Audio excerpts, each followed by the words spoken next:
இந்து குடும்பத்துல பிறந்து வளர்ந்த ஒரு அதுவரையிலும் ஆண்டவர் ஒரு வயசுல ரட்சித்தாரு.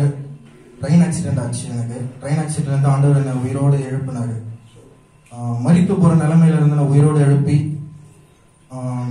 எனக்கு திருமணம் நடத்தி வச்சு, திருமணத்துக்கு எந்த ஒரு வகை இதுவும் கிடையாது என்கிட்ட. ஆனா கர்த்தர் நான் சொன்னேன் அதை நிறைவேற்றுவேன்னு சொல்லி எனக்கு ஒரு நல்ல மனைவியை கொடுத்து, நல்ல பிள்ளை கர்ப்பத்தின் கனியை கொடுத்து என்னை ஆசீர்வதித்து, அவன் பிறக்கும் முன்னாடி கூட பாத்தீங்கன்னா ரொம்ப கஷ்டப்பட்டு, ரொம்ப ஆபத்து, ரொம்ப கஷ்டமாயிடுச்சு. எங்க 2 பேரும் நான் பைக்ல போயிட்டு இருப்போ ஆக்சிடென்ட் ஆயிடுச்சு. பைக் ஆக்சிடென்ட் கரெக்டா 3rd monthல ஒரு ஆக்சிடென்ட் ஆச்சு. அன்னைக்குதான் ஸ்கேன் எடுக்க போனோம். ஆனா கர்த்தர் என்ன நடந்தாலும் பாதுகாத்து ஒரு சாட்சியான இந்த இடத்துல நிலைநிறுத்திருக்காரு. பிறக்கிறதுக்கு முன்னாடியே உங்களுக்கு நான் ஆண் குழந்தை தான் தருவேன், அவன் என்னோட ஊழியத்தை நிறைவேற்றுவான்னு சொல்லி, நான் உனக்கு சொன்னதை யாவையும் நிறைவேற்றி முடிப்பேன் என்று எனக்கு கர்த்தர் வாக்குத்தத்தம் கொடுத்தாரு. சொன்ன யாவையும் நிறைவேற்றி முடித்தார், நிறைவேற்ற போகிறார். அது எனக்காகவும் மனைக்காகவும் நீங்க ஜெபம் பண்ணிக்கங்க. கர்த்தருக்கு நன்றி சொல்லுங்க.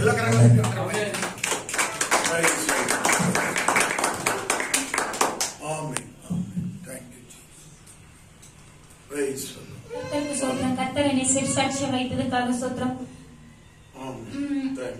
இவர் சொன்ன மாதிரி ஆக்சிடென்ட் ஆச்சு. நான் கூட எனக்கு பயம் இருந்தது. ஆனா நாங்க பிரேயர்ல ஆண்டவர் கொடுக்குற குழந்தை, இந்த குழந்தைக்கு எந்த ஒரு ஆபத்து வந்தாலும் கர்த்தர் காப்பாத்துவாரு, அந்த ஒரு நம்பிக்கை கண்டிப்பா இதுல இருந்துச்சு.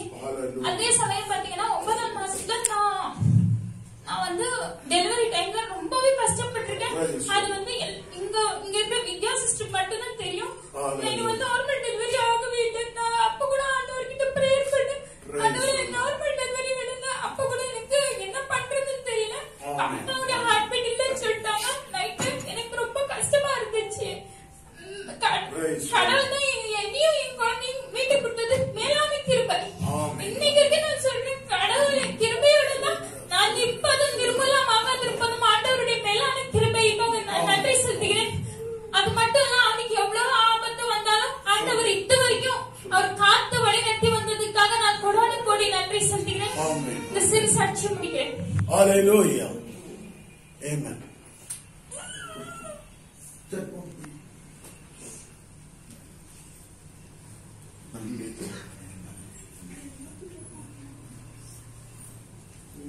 ஹல்லேலூயா. ஹல்லேலூயா. யாவரும் அறிக்கை செய்வோம். கர்த்தர் எனக்கு நல்லவர், அவர் கிருபை எனக்கு என்றும் உள்ளது. ஆமென். ஹல்லேலூயா.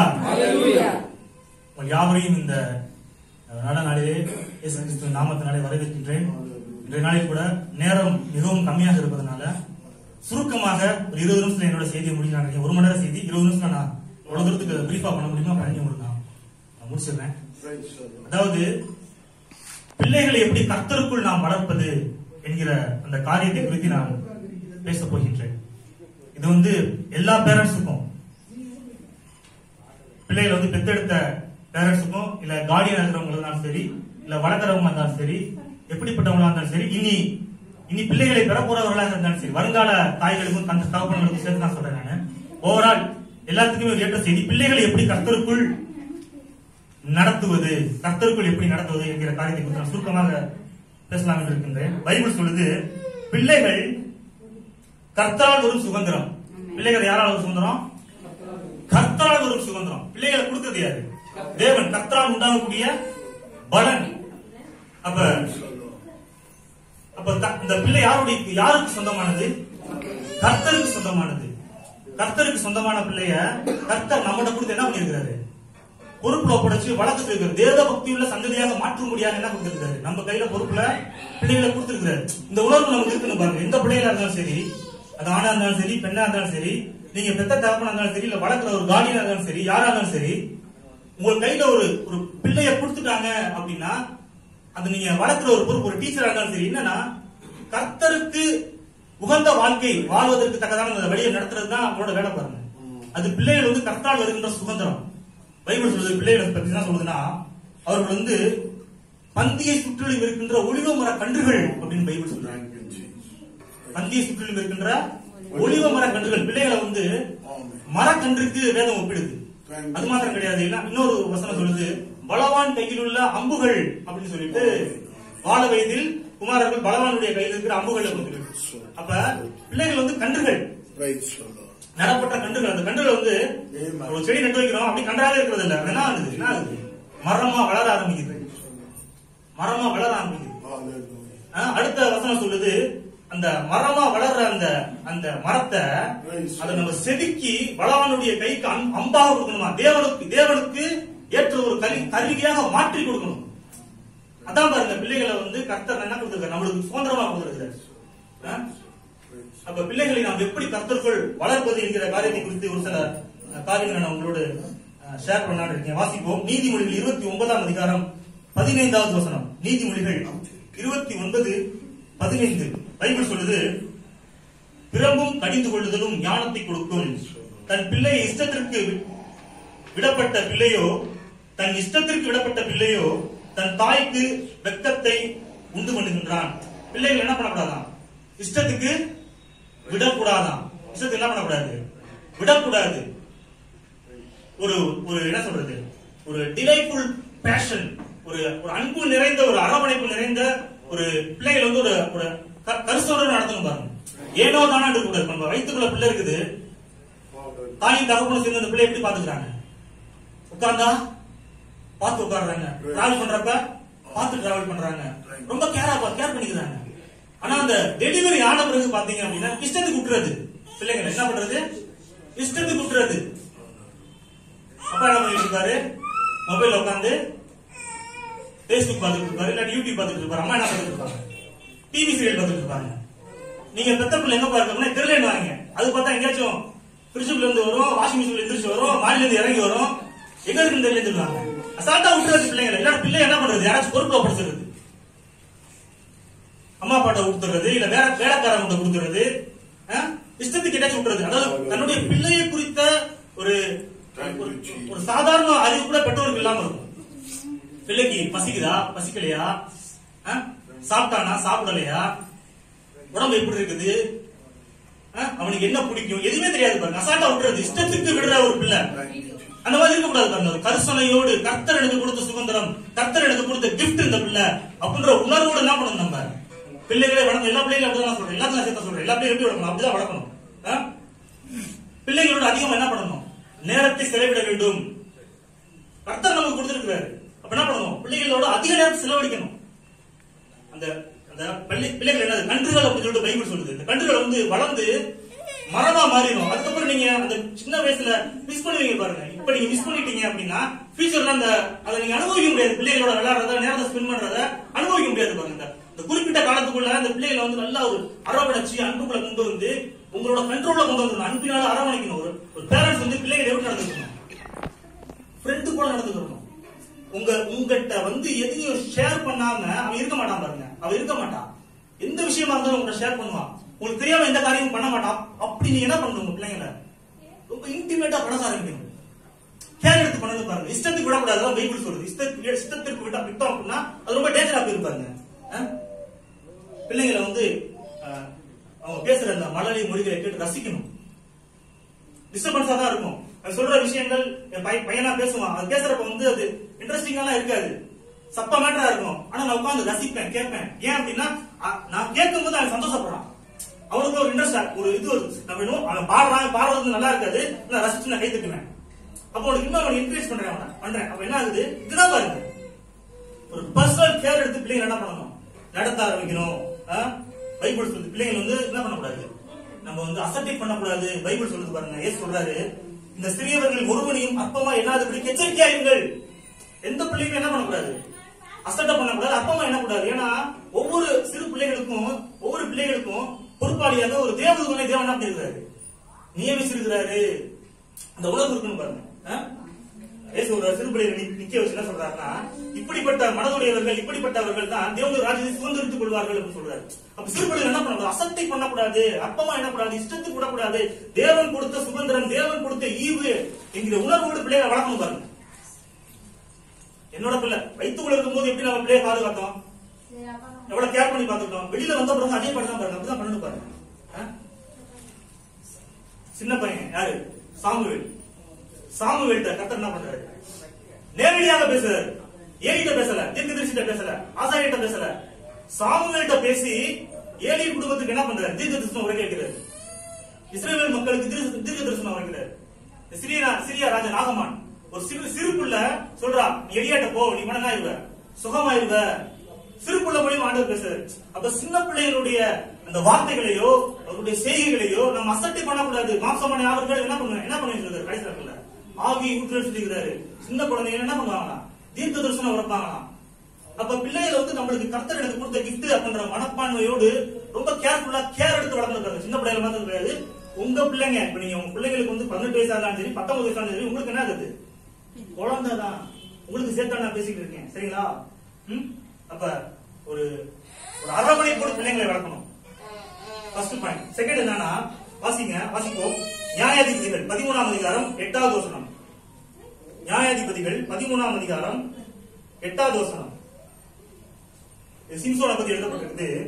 அப்பொழுது மனோவா கர்த்தரை நோக்கி விண்ணப்பம் பண்ணி, என் ஆண்டவரே, நீர் அனுப்பின தேவனுடைய மனுஷன் மறுபடியும் ஒரு இசை என்னிடத்தில் வந்து பிறக்கப் போகின்ற பிள்ளைக்காக நாங்கள் என்ன செய்ய வேண்டியதை எங்களுக்கு கற்பிப்பாராக என்று சொல்லி வேண்டிக் கொண்டான். குழந்தை பிறக்குது. குழந்தை பிறக்கல, என்ன பிறக்கவே போகல, குழந்தை பிறக்கல. ஆனா குழந்தை பிறக்கிறதுக்கு முன்னாடி அந்த குழந்தைக்கான பர்பஸ் என்ன, ஒரு டிவைன் பர்பஸ் என்ன அப்படின்றத தேவன்கிட்ட கேட்டு ஜெபிச்சு பெற்றுக்கிறாங்க பாருங்க, கேட்கறாங்க பாருங்க. அப்ப ஒவ்வொரு குழந்தைக்கு என்ன இருக்குது? ஒரு டிவைன் பர்பஸ் இருக்கு. உலகத்துல வந்து பிறக்கக்கூடிய ஒவ்வொரு பிள்ளைக்கும், உங்களுக்கு இருக்கிற ஒவ்வொரு குழந்தைகளுக்கும் ஒரு பர்பஸ் இருக்குது. என்ன பர்பஸ் இருக்குது? தெய்வீக ஒரு தொடர்பு இருக்கு. கடவுளுடைய திட்டத்தை நோக்கத்தை நிறைவேற்றுறதுக்கான ஒரு வழி இருக்குது பாருங்க. அதை நம்ம அறிஞ்சு கொள்ள வேண்டும். அப்ப என்னோட அஜெண்டாவை என்ன பண்ணக்கூடாது? என் பிள்ளைகளை ஸ்டப் பண்ணக்கூடாது. உங்களுக்கும் ஒரு தனிப்பட்ட முறையில் ஒரு விருப்பம் இருக்கும். அதை வந்து பிள்ளைகளுக்கு செலுத்தக்கூடாது. கர்த்தர் ஒரு திட்டத்தை வச்சிருக்கிறாரு இந்த பிள்ளைக்கான. அந்த திட்டத்தை நாம் அறிந்து கொள்ள வேண்டிய ஜெபம் பண்ணணும். ஆண்டவரே, இந்த பிள்ளைக்கான திட்டம் என்ன, எதிர்கால திட்டம் என்ன, நான் இந்த பிள்ளை எப்படி நடத்தணும், இந்த பிள்ளை எப்படி நடத்தணும் என்கிற காரியத்தை நம்ம கேட்டு கத்துக்கணும் பாருங்க. ஆண்டவர்கிட்ட ஜெபிச்சு நடத்தணும் பாருங்க. சிறு பிள்ளையா இருக்கும்போது கர்த்தர் என்ன பண்ணிருக்காரு? எரேமியாவை என்ன பண்ணாரு? தாயின் கருவில இருக்கும்போது என்ன பண்றாரு? தீர்க்கதரிசியா தெரிஞ்சு கொண்டுட்டாரு. பவுல் சொல்றாரு, தாயின் கருவில உருவாகிறதுக்கு முன்பே என்ன வந்து என்ன பண்ணாரு? கிருபையால் அழைத்தது பவுல் சொல்றாரு. அப்ப வயிற்றுல உருவாகிறதுக்கு முன்பாகவே கர்த்தர் வந்து ஒரு பிள்ளைக்குரிய ஒரு திட்டத்தை, ஒரு தீர்மானத்தை போட்டுதான் உலகத்துல கொண்டு வந்து சேர்க்கிறாரு பாருங்க. அப்ப அந்த திட்டத்துல என்ன பண்ணணும்? பிள்ளைகளை நடத்துறதுக்கு நம்ம ஒப்பு கொடுக்கணும் பாருங்க. அவனோட இஷ்டத்துக்கும் கிடையாது, உங்களோட இஷ்டத்துக்கும் கிடையாது, கடவுளோட இஷ்டத்துக்கு அவனை விடணும். கர்த்தர் எப்படி அவனை நடத்த விரும்புறாரு? கர்த்தர் அவன் எந்த பாதையில் நடத்த, எந்த திட்டத்தை வச்சிருக்கிறாரு? சிம்சோன் நியாயாதிபதியாக அந்த தேசத்தை வந்து நியாயம் தீர்க்கிற ஒரு அதிபதியாக கர்த்தர் அவன் வந்து தீர்மானம் பண்ணிருந்தாரு. வந்தான் பாருங்க. அப்புறம் யாரு? நம்ம யோசேப்பு அதிபதி, தேசத்துக்கு அதிபதியாக ஒரு திட்டத்தோட வெளியே வந்தான். தாவீது ஒரு அரசனாக, ஒருத்தவங்க எரேமியா தீர்க்கதரிசியாக, பவுல் ஒரு அப்போஸ்தலனாக, சாமுவேல், அப்புறம் தானியேல் ஒரு அரசு அதிகாரியாக, மொர்தெகாய் ஒரு அரசு அதிகாரியாக, இப்படி ஒவ்வொருத்தவங்களும் கர்த்தர் என்ன பண்ணிருக்காரு? நான் பைபிள் வந்து பேசிட்டு இருக்கேன். ஒவ்வொருத்தவங்களும் ஒவ்வொரு பிள்ளைக்கும் ஒரு திட்டம், ஒரு தீர்மானத்தை போட்டு தான் உலகத்தில் என்ன பண்றாரு? கொடுக்கிறாரு. அப்ப அந்த திட்டத்தோ அந்த தீர்மானத்தின்படி பிள்ளைகள் நடத்துறதுக்கு நம்ம ஒப்பு கொடுக்கணும். அப்ப நம்ம பிள்ளைகளோட தெய்வீக நோக்கத்தை தேவனிடத்தில் அறிந்து அதன்படி பிள்ளைகள் நடத்தணும் பாருங்க. நியாயாதிபதிகள் எழுதப்பட்டிருக்கு. நியாயாதிபதிகள் 13ஆம் அதிகாரம் 14வது வசனத்துல அந்த தூதன் சொல்றாரு, நம்ம சிம்சோனோட அப்பாட சொல்றாரு, அம்மா எப்படி நடக்கணும்னு சொல்றாரு, இந்த பிள்ளையை வளர்க்கக்கூடிய அம்மா எப்படி நடக்கணும்னு சொல்றாரு. திராட்சை செடியிலே உண்டாயிருக்கிறது ஒன்றும் சாப்பிடாமலும், திராட்சை ரசமும் மதுபானமும் குடியாமலும், தீட்டானது ஒன்றும் புசியாமலும், நான் அவளுக்கு கட்டளை இடுவதை எல்லாம் கை கொள்ள கடவுள். யார்கிட்ட? அம்மாட்ட சொல்றாரு. அம்மா ஒழுக்கமா இருக்குன்னு சொல்றாரு. என்ன சொல்றாரு? பிள்ளைய பெற்ற அம்மா எப்படி இருக்கணும்? திராட்சை ரசத்தை இது பண்ணக்கூடாது, தீட்டானதை தொடக்கூடாது, கட்டளை இப்படி நடக்க வேண்டும். ஏன்? அவதான் என்ன பண்றா? பிள்ளைக்கு வந்து ஒரு மாதிரியான ஒரு வாழ்க்கை வாழ்ந்து காட்டினாதான் அதன்படி அவன் நடக்க ஆரம்பிப்பான். இப்ப நம்மளே வந்து கெட்ட காரியங்களை செஞ்சுக்கிட்டு இருந்தோம் அப்படின்னா பிள்ளைங்க எப்படி இருப்பாங்க? இப்ப நம்மளே என்ன பண்றோம்? வீட்டுல வந்து டிவி உட்காந்து சீரியல் பார்த்துட்டு இருக்கோம், மொபைல் நோண்டிக்கிட்டு இருக்கிறோம், தேவையில்லாத காரியங்களை பார்க்கும்போது பிள்ளைகள் அதே மாதிரி தான் வருவாங்க. அப்ப பிள்ளைங்களுக்கு ஒரு முன்மாதிரி, நம்ம பிள்ளைங்களை வந்து சரியான கர்த்தருடைய வழியில் நடக்கணும் அப்படின்னா நம்ம என்னென்ன காரியங்களை விடணும், என்னென்ன காரியங்களை விட்டு கொடுக்கணும் அப்படின்ற காரியத்தையும் பைபிள் போதிக்குது. அப்ப உங்க பிள்ளைகளை நீங்க சரியான முறையில வளர்க்கணும், சரியான முறையில போதிக்கணும், கர்த்தருக்கு ஏற்ற வழியில அவருடைய பாதையில் நடத்தணும் அப்படின்னா நம்ம ஒரு சில காரியங்கள்ல பிள்ளைகளுக்காக விட்டு கொடுத்து வாழ வேண்டும். நீங்க இதுக்கு முன்னாடி ஒரு சில காரியங்களை வந்து நீங்க விரும்பி செஞ்சுட்டு இருக்கலாம். இப்பொழுது கர்த்தருக்காக, உங்க பிள்ளையோட எதிர்காலத்திற்காக, அந்த டிவைன் பர்பஸ்க்காக என்ன பண்ணணும், விட்டுறணும் பாருங்க. எல்லாத்தையும் விட்டுட்டு சரியான ஒரு இதுல வரணும். பேச்சு, நம்ம பேசக்கூடிய பேச்சு, நம்மளுடைய செயல்பாடு, இதெல்லாம் பிள்ளைங்க அப்சர்வ் பண்றாங்க. நம்ம என்ன பேசுறோமோ அதே மாதிரி அவங்களும் பேசுறாங்க பாருங்க. நம்மகிட்ட தான் கத்துக்கிறாங்க. அப்ப நம்முடைய நடவடிக்கைகள் பிள்ளைகளுக்கு முன்பாக ரொம்ப ஒரு முக்கியமான ஒரு காரியமா இருக்குது பாருங்க. இன்னொன்னு, பிள்ளைகள் வந்து கர்த்தருடைய கற்பனைகளையும் பண்ணி நடக்க வேண்டும். சின்ன செஞ்சு போதிக்கணும். பைபிள் சொல்லுது, உபாகமம் 6ஆம் அதிகாரம் 6 முதல் 9 வரை உள்ள வசனத்தில் சொல்லியிருக்குது, இன்று நான் உனக்கு கட்டளையிடுகின்ற இந்த வார்த்தைகள் உன் இருதயத்தில் இருக்க கிடவது, நீ அவைகளை உன் பிள்ளைகளுக்கு கருத்தாய் போதித்து, நீ உன் வீட்டில் உட்கார்ந்திருக்கின்ற போதும், வழியில் நடக்கிற போதும், படுத்துக் கொள்கிற போதும், எழுந்திருக்கிற போதும் அவைகளை குறித்து பேசி அவைகளை உன் கைகளின் மேல் அடையாளமாக கட்டிக்கொள்வாயாக. அவைகள் உன் கண்களுக்கு முன் ஞாபக குறியாய் இருக்க கிடவது, அவைகளை உன் வீட்டின் நிலைகளிலும் உன் வாசல்களிலும் எழுதுவாயாக. தேவனுடைய கற்பனைகளை, தேவனுடைய வார்த்தைகளை பிள்ளைகளுக்கு வந்து போதிக்கணுமா, போதிச்சுக்கிட்டே இருக்கணுமா, அதை பத்தி பேசிக்கிட்டே இருக்கணுமா, அதை பத்தி என்ன பண்ணிட்டே இருக்கணுமா, சொல்லி கொடுத்துக்கிட்டே இருக்கணுமா. எனக்கு ஒண்ணுமே தெரியாது பிரதர், என்ன பண்றது? அதான் பைபிள் சொல்லுது, ஃபர்ஸ்ட் வசனமே ஆரம்பிக்கும் போது, இன்று நான் உனக்கு விதிக்கின்ற கட்டளைகளை இந்த வார்த்தைகள் இருதயத்தில் இருக்க கிடவது. ஃபர்ஸ்ட் இருதயத்தில் நீ வச்சுக்க, இருதயத்தில் நிறைய வாய் பேசும் தேவனுடைய வார்த்தைகளை நீ படிச்சு உள்ள வச்சுக்கிட்டு என்ன பண்ணணும், பிள்ளைகளுக்கு போதிக்கணும். ஒரு போதிக்கிற பணியை கர்த்தர் நம்மளுக்கு கொடுத்திருக்கிறார். போதிக்கிற பணியை ஆண்டவர் என்ன பண்ணிருக்காரு, கொடுத்திருக்கிறார். ஒவ்வொரு பேரண்ட்ஸுக்கும் ஆண்டவர் ஒரு பிரதானமான ஒரு காரியத்தை செய்ய சொல்லி கொடுத்திருக்கிறார். என்னன்னா, தேவனுடைய வார்த்தைகளை பிள்ளைகளுக்கு போதிக்க வேண்டும், போதிச்சுக்கிட்டே இருக்கணும். போதிக்கணும், நீங்க என்ன பண்ணணும், நீங்க உட்காந்து பைபிள் படிக்கணும். நீங்களே பைபிள் படிக்காம எப்படி பிள்ளைங்களுக்கு போதிக்க முடியும்? பைபிள்ல யாத்திராகமத்தை எடுங்க அப்படின்னு சொன்னா புதிய ஏற்பாட்டுல ஒரு பேரண்ட்ஸ் தேடிட்டு இருக்காங்க. அப்ப அந்த அளவுக்கு அந்த லட்சணத்துல இருந்துச்சு அப்படின்னா பிள்ளைங்களுக்கு எப்படி வசனத்தை போதிக்க முடியும் பாருங்க. அப்ப நீங்க என்ன பண்ணணும், தேவனுடைய வார்த்தைகளை உங்கள் இருதயத்தில் வைத்து காத்துக்கொள்ள வேண்டும். பைபிள் ஒழுங்கா படிக்கணும், வசனத்தின்படி நடக்க நீங்க ஒப்பு கொடுக்கணும். அப்பொழுதுதான் நீங்க போதிக்க முடியும் பிள்ளைங்களுக்கு. பிள்ளைகளுக்கு வசனத்தை குறித்து போதித்துக் கொண்டே இருக்க வேண்டும்.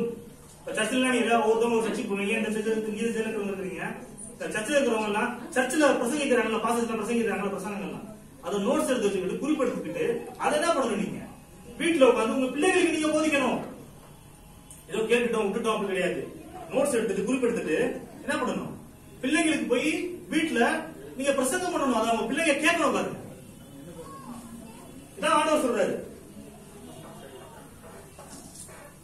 பிள்ளைகளை உட்கார்ந்து என்ன பண்றது, வேதத்தை போதிங்க, உங்களுக்கு தெரிஞ்ச வசனத்தை போதிங்க, உங்களுக்கு என்ன வசனம் எல்லாம் தெரியுமோ அதெல்லாம் சொல்லி கொடுங்க. பார்த்தா பேரண்ட்ஸை விட பிள்ளைகளுக்கு நிறைய வசனங்கள் தெரியுது. பிள்ளைங்க வந்து இப்ப பேரண்ட்ஸுக்கு போதிக்கிறதெல்லாம் ஆகி போச்சு பாருங்க. ஆனா பைபிள் சொல்லுது, யாரு இந்த பிரதானமான கடமை யாரு செய்யணும், பேரண்ட்ஸ் தான் செய்யணும். வசனத்தை போதிக்க வேண்டும், வார்த்தையின்படி நடத்த வேண்டும். இது ரொம்ப முக்கியமான ஒரு காரியமா இருக்கு. ஒரு பாஸ்டர் வீட்டுல வந்து எப்பயுமே என்ன பண்ணுவாரா, பிள்ளைங்களுக்கு வந்து போதிச்சுட்டே இருப்பாராம், வசனத்தை சொல்லி கொடுத்துட்டே இருப்பாராம். 5 வயசு பையன், 5 வயசு பையனுக்கு கிறிஸ்தவன்னா எப்படி இருக்கணும், நீ யாரு, கிறிஸ்துவுக்குள்ள நீ யாரு, நீ ஏன் உண்மை பேசணும், நீ ஏன் உண்மையா இருக்கணும், நீ ஏன் கோவப்படக்கூடாது, இதெல்லாம் சொல்லி கொடுத்துருக்காரு. பயங்கரமா சொல்லி கொடுத்துருக்காரு. இந்த பாஸ்டர் சொல்றாரு, சாட்சி சொல்றாரு, அவங்க ஸ்கூல்ல வந்து அவங்க டீச்சர் என்ன பண்ணிட்டாங்கன்னா நோட் எடுத்து எல்லா பிள்ளைங்க டப் டப் டப் அடிச்சாங்க. அவங்க பிலிவர கிறிஸ்டியனா என்ன பண்ணிட்டாங்கன்னா நோட் எடுத்து டப் டப் டப் தள்ள அடிச்சாங்க, அடிச்சு போயிட்டாங்க. அடிச்சு போன பிறகு அந்த பையன் வந்து ஹோம்ஒர்க் பண்ணிருக்கான், பண்ணி அந்த டீச்சர்ட்ட காமிக்கிறான். டீச்சர் பாக்குறாங்க, பாத்துட்டு சொல்றாங்களா, பையன் பேர சொல்லி சாம் யூ ஆர் வெரி குட் அப்படின்னு சொல்றாங்க. அதுக்கு அந்த பையன் சொல்றானா, S ma'am I am very good but you are not good, you are bad அப்படின்னு சொன்னாங்க. ஏன் சொல்றீங்க, ஒரு கிறிஸ்தவளா இருந்துட்டு இத்தனை சின்ன பிள்ளைல தலையில அடிக்கிறீங்க எப்படி பாருங்க. 5 வயசு பையன் சத்தியத்தை என்ன பண்றான், டீச்சருக்கு போதிக்கிறான். இதுக்கு யாரு பொறுப்பு, அந்த பேரண்ட்ஸ். அதே போல சின்ன பிள்ளைகளுக்கு என்ன பண்றாங்க, சத்தியத்தை போதிக்க வேண்டும். சத்தியத்தை போதிக்கிற ஒரு பணியை நம்ம செய்யணும் பாருங்க.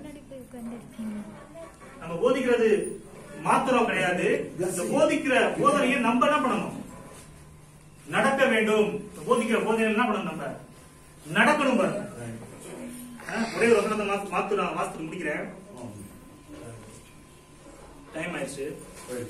நீதிமொழிகள் 20ஆம் அதிகாரம் 7வது வசனத்துல பைபிள் சொல்லுது, நீதிமான் தன் உத்தமத்திலே நடக்கின்றான், அவனுக்கு பிறகு அவன் பிள்ளைகளும் பாக்கியவனாய் இருப்பார்கள். நீதிமான் உத்தமத்தில் நடக்கணுமா பாருங்க. நம்ம வே ஆஃப் லைஃப் ஸ்டைல பிள்ளைங்க பாப்பாங்க, பார்த்து என்ன பண்ணுவாங்க, அதன்படி நடக்க ஆரம்பிப்பாங்க. அப்ப பிள்ளைங்களுக்கு வந்து நம்ம ரோல் மாடலா நம்ம இருக்கணும் பாருங்க. ரோல் மாடலா இருக்கணும், ஒரு நல்ல முன்னுதாரணமா நம்மளுடைய வாழ்க்கை இருக்கு. நம்ம போதிக்கிறோம், அன்பா இருக்கிறோம், எல்லாம் பண்றோம், அரவணைக்கிறோம், எல்லாம் பண்றோம். ஆனா பிள்ளைங்களுக்கு என்ன பண்ணணும், முன்மாதிரியாக நாம் நடந்து கொள்ள வேண்டும். நல்ல ஒரு முன்மாதிரியாக பிள்ளைகளுக்கு என்ன பண்ணணும், நடக்கணும் பாருங்க.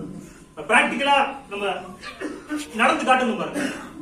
ஸ்கூல்ல எல்லாம் பாத்தீங்கன்னா டீச் பண்ணுவாங்க, தியரியா டீச் பண்ணுவாங்க, பிராக்டிகல் என்ன பண்ணி காப்பாங்க, எக்ஸ்பிளைன் பண்ணி காப்பாங்க. அதே போல அதான் புரியும் பாருங்க, புரியாத விஷயம் புரியும். அதே போல நம்மளுக்கு போதிக்கிற விஷயங்கள், நம்ம போதிக்கிற விஷயங்கள் வந்து பிள்ளைகளுக்கு புரியல அப்படின்னா நம்மளுடைய வாழ்க்கையை பார்த்து அவர்கள் கற்றுக்கொள்ள வேண்டும். நம்மளுடைய வாழ்க்கை நடைமுறைகள் என்ன எப்படி இருக்கணும், வேதத்துக்கு ஒத்து இருக்க வேண்டும். பிள்ளைகிட்ட நம்ம எப்படி இருக்கணும், அன்பா கருத்தனையோடு இஷ்டத்துக்கு விட்டுறக்கூடாது. நம்ம ஒரு கேர் எடுத்து, பர்சனல் கேர் எடுத்து நடக்கணும். ஏன்னா பிள்ளைகள் வந்து கர்த்தரால் வருகின்ற சுதந்திரம், கர்த்தர் எனக்கு கொடுத்த ஒரு பலன் என்கிற உணர்வோடு பிள்ளையை நீங்க வளர்க்கணும். சரிங்களா? அப்புறம் என்ன பண்ணணும், பிள்ளைகளுக்காக ஒரு சில காரியங்களை நம்ம விட்டு கொடுக்கணும். நம்மளுடைய ஒரு நடவடிக்கைகள் கெட்டதாக இருக்குது, சின்ன வயசுல இருந்தே பழகி போச்சு, இடத்துல ஊறி போச்சு, அதெல்லாம் சொல்லக்கூடாது. பிள்ளைகளுக்காக என்ன பண்ணணும், அந்த காரியங்களை விட்டுறணும். கெட்ட வார்த்தை பேசுறது, லேட்டா எந்திரிக்கிறது, பைபிள் படிக்காம இருக்கிறது, ஜெபம் பண்ணாம இருக்கிறது, நம்ம என்ன பண்ணணும், விட்டுட்டு பிள்ளைகளுக்காக என்ன பண்ணணும், அந்த ஆக்டிவேட் ஆகணும். அந்த மாதிரி ஒரு காரியத்தை நம்ம செய்யணும் பாருங்க. பிள்ளைகளுக்கு வந்து கர்த்தருடைய வசனத்தின்படி என்ன பண்ணணும், போதிக்கணும். வசனத்தை சொல்லி கொடுத்து வளர்த்துட்டே இருக்கணும். சின்ன வயசுல இருந்தே வசனத்தை சொல்லி சொல்லி சொல்லி கொடுத்து வளர்த்துட்டே இருக்கணும். வசனத்துல ஒரு சின்ன வயசுல இருந்து என்ன பண்ணணும், ஊற வச்சிடணும். ஒரு லெமனை தூக்கி போட்டு ஊறுகாய் மிக்ஸ் பண்ணி போட என்ன ஆயிரும், லெமன் என்ன ஆயிரும், ஊறுகாய் மாதிரி ஊறிடும். லெமனோட டேஸ்ட் என்னது, புளிப்பு கசப்பு. ஆனா ஊறுகாய் எடுத்து பாத்தீங்கன்னா புளிப்பு இருக்கா, என்ன மாதிரி இருக்கு, உரப்பு உப்புமா சேர்ந்து மாதிரி. எப்படி உள்ள போட்டு ஸ்டப் பண்ணி வச்சு எல்லாம் அந்த சப்ஸ்டன்ஸ் உள்ள இறங்கிடுச்சு. அதே போல வசனத்துல சின்ன வயசுல இருந்து என்ன பண்ணணும், ஊற வச்சிருக்கணும் பிள்ளைங்களை. வசனத்தை சொல்லி சொல்லி சொல்லி சொல்லி வார்த்தையை சொல்லி சொல்லி சொல்லி சொல்லி வளர்க்கணும். அது மாத்திரம் கிடையாது, வார்த்தையை சொல்லி வளர்க்கறது மாத்திரம் கிடையாது, அந்த வார்த்தை இப்படி வாழ்ந்து நாம் காட்ட வேண்டும். அன்புள்ளவர்களாக, பாசம் உள்ளவர்களாக, பரிசுத்தம் உள்ளவர்களாக, நீதி உள்ளவர்களாக, தயாள உள்ளம் உள்ளவர்களாக, எல்லா விதமான நற்பண்புகளை வெளிப்படுத்தி காட்டக்கூடிய ஒரு கேரக்டரிஸ்டிக்கா நம்ம இருந்து காட்டணும். அப்பதான் என்ன பண்ணுவாங்க, அந்த பிள்ளைங்க நம்மள பார்த்து அதபடி நடக்க ஆரம்பிப்பாங்க. சரிங்களா? இந்த காரியத்தின்படி கர்த்தர் உங்களை ஆசீர்வதிப்பார். ஆமென்.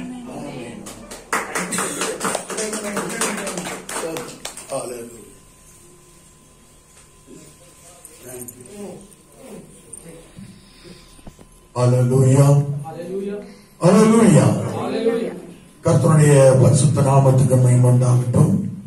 இந்த நாளும் கூட என்னுடைய பேரன் பிரதிஷ்டை பண்ண போறேன் பேரன். ஹல்லேலூயா, கர்த்தருடைய பரிசுத்த நாமத்துக்கு மகிமை உண்டாகட்டும். இந்த பிள்ளையை கர்த்தருடைய பார்வையிலே அவருக்கு பிரியமாக நீங்கள் வளர்ப்பீர்களா? கர்த்தர் கொடுத்திருக்கிற இந்த கற்பத்தின் கனியை அவருடைய நாமம் மகிமைக்காக அவங்க அப்பா என்ன சொல்லிருக்கிறாரு, அவனை நான் ஊழியத்திற்கென்று கேட்டிருக்கிறேன் என்று சொல்லியிருக்கிறார். அவனை ஊழியத்திற்கென்று நீங்கள் என்ன செய்ய வேண்டும், அந்த பக்குவத்திலே அவனை வளர்க்க வேண்டும். நன்றாக தேவனுடைய வார்த்தைகளை எல்லாம் அவனுக்கு சொல்லிக் கொடுத்து அவனை அந்த வாக்கு தத்தங்களை எல்லாம் அறிக்கை செய்ய வைத்து, அல்லேலூயா, தேவனுடைய வார்த்தையிலே அவன் வாழுகிறவனாகவும் தேவனுடைய வார்த்தையை பல ஆயிரம் பல கோடி ஜனங்களுக்கு சொல்லுகிறவனாகவும் அவன் இருப்பானாக. ஆமென். ஒரு வசனத்தை மாத்திரம் படித்துவிட்டு நாம் பிரதிஷ்டையை சங்கீதம் 112வது சங்கீதம்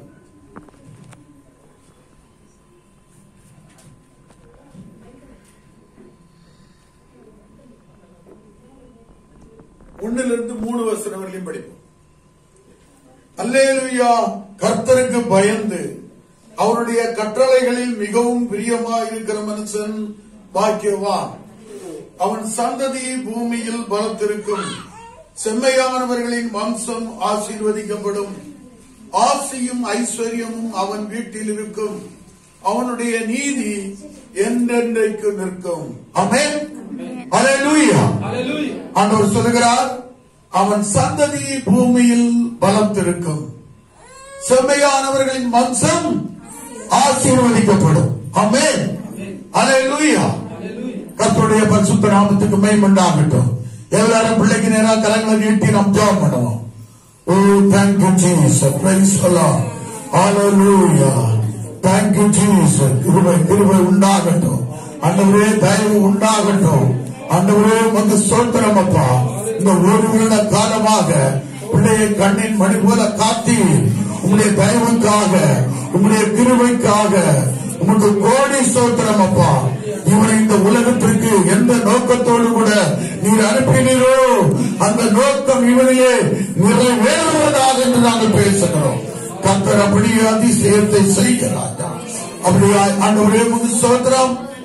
பிதா குமாரன் பரிசுத்தாவின் நாமத்தினாலே இவனுக்கு மைக்கேல் என்று பெயர் வைத்து கர்த்தருடைய நாமத்தில் இவனை நாங்கள் ஆசீர்வதிக்கிறோம். ஆமென். அல்லேலூயா, அல்லேலூயா, அல்லேலூயா. கர்த்தர் பெரியவர். ஆமென். கர்த்தர் நல்லவர், கர்த்தர் நல்லவர், கர்த்தர் நல்லவர். ஆமென். அல்லேலூயா. கைதட்டு கைதட்டு ஐயா, கைதட்டு கைதட்டு. எங்க பேரன் பாருங்க எல்லாரும். அல்லேலூயா. கைதட்டு போடு, கைதட்டு போடு, கைதட்டு கைதட்டு செல்லும், கைதட்டுடா. அல்லேலூயா. வருங்கால பெரிய ஊழியக்காரர். ஆமென். எல்லாரும் இவருக்காக ஜெபித்துக் கொள்ளுங்கள். கர்த்தர் உங்களை ஆசீர்வதிப்பார். ஆமென். என் சந்ததி இந்த பூமியில பலத்திருக்கும், என் வம்சம் இந்த பூமியில ஆசீர்வதிக்கப்பட்டிருக்கும். ஆமென். அல்லேலூயா. கர்த்தருடைய நாமம் மையப்படட்டும். ஆமென். தொடர்ந்து பர்த்டே ஃபங்க்ஷன் இருக்கிறது. அப்படியா எல்லாரும் உட்காருங்க. நாம் பாட்டு பாடுவோம். பிள்ளைக்கு வேற துணி போட்டு கொண்டு வருவார்கள். அதற்கு பிறகு நாம் கேக் கட் பண்ணி நாம் கொண்டாடுவோம். சோத்ரம் பிரைஸ் சொல்லலாம். நன்றி சொல்லாமல் இருக்கவே முடியாது, பல நன்மை செய்த இயேசுவுக்கே நன்றி நன்றி நன்றி என்று சொல்லி நான் துதிப்பேன், ஆண்டவரை போற்றுவேன். நன்றி நன்றி நன்றி என்று சொல்லி நான் துதிப்பேன், ஆண்டவரை போற்றுவேன். நன்றி சொல்லாமல் இருக்கவே முடியாது, பல நன்மை செய்த இயேசுவுக்கே நன்றி நன்றி நன்றி என்று சொல்லி நான் துதிப்பேன், ஆண்டவரை போற்றுவேன். நன்றி நன்றி நன்றி என்று சொல்லி நான் துதிப்பேன், நாள்தோறும் போற்றுவேன். தேவனருளிய சொல்லி முடியாத ஈவுகளுக்காய் ஸ்தோத்திரம். ஆமென். தேவனருளிய சொல்லி முடியாத ஈவுகளுக்காய் ஸ்தோத்திரம். அளவில்லாதவரின் கிருபைகளுக்காய் ஆயுளோடும் ஸ்தோத்திரம். அளவில்லாதவரின் கிருபைகளுக்காய் ஆயுள் முழுதும் ஸ்தோத்திரம். கொஞ்சம் கரங்களை தட்டி நன்றி சொல்லாமல் இருக்கவே முடியாது, பல நன்மை செய்த இயேசுவுக்கே நன்றி நன்றி நன்றி என்று சொல்லி நான் துதிப்பேன், நாள்தோறும் போற்றுவேன். நன்றி நன்றி நன்றி என்று சொல்லி நான் துதிப்பேன், நாள்தோறும் போற்றுவேன்.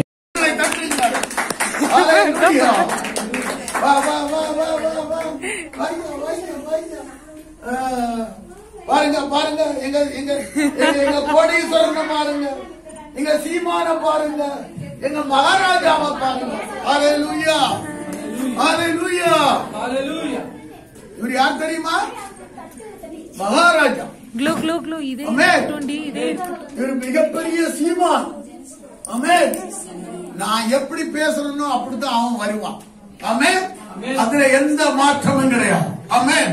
ஹalleluya. சரி, இப்பொழுதும் கூட கேக் கட் பண்ண போறோம். ஹalleluya. மகாராஜாவுக்கு கிரீடம் வச்சாச்சு. மகாராஜாவுக்கு என்ன வச்சாச்சு? கிரீடம் வச்சாச்சு. மகாராஜா உங்க முகத்துல அந்த தலையில வைகி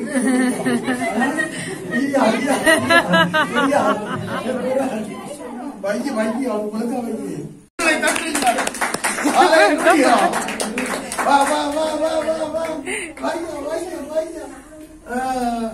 பாருங்க பாருங்க, எங்க எங்க எங்க கோடீஸ்வரனை பாருங்க, எங்க சீமான பாருங்க, எங்க மகாராஜாவை பாருங்க. ஹalleluya ஹalleluya ஹalleluya. இவர் யார் தெரியுமா? மகாராஜா. க்ளூ க்ளூ க்ளூ இதே ஆமென். டுண்டி இதே இவர் மிகப்பெரிய சீமான். ஆமென். நான் எப்படி பேசறேனோ அப்படிதான் அவன் வருவான். ஆமென். அதுல எந்த மாற்றமும் கிடையாது. ஆமென். ஹalleluya. சரி, இப்பொழுதும் கூட கேக் கட் பண்ண போறோம். ஹalleluya. மகாராஜாவுக்கு கிரீடம் வச்சாச்சு. மகாராஜாவுக்கு என்ன வச்சாச்சு? கிரீடம் வச்சாச்சு. மகாராஜா உங்க முகத்துல அந்த தலையில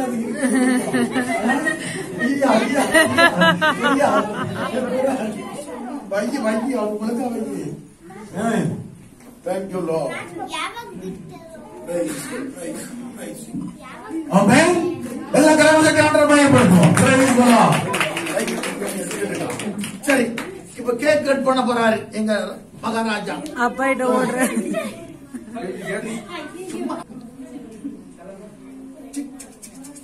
எல்லா கடவுளும் விட்டுங்க. ஸ்தோத்திரம். ஆமென். Happy birthday to you. Happy birthday to you. Happy birthday to dear Michael. Happy birthday to you. May good God bless you. May good God bless you. Happy birthday to you, Michael. Happy birthday to you. Happy long life to you. Happy long life to you. Happy long life to dear Michael. Happy long life to you.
Savannah.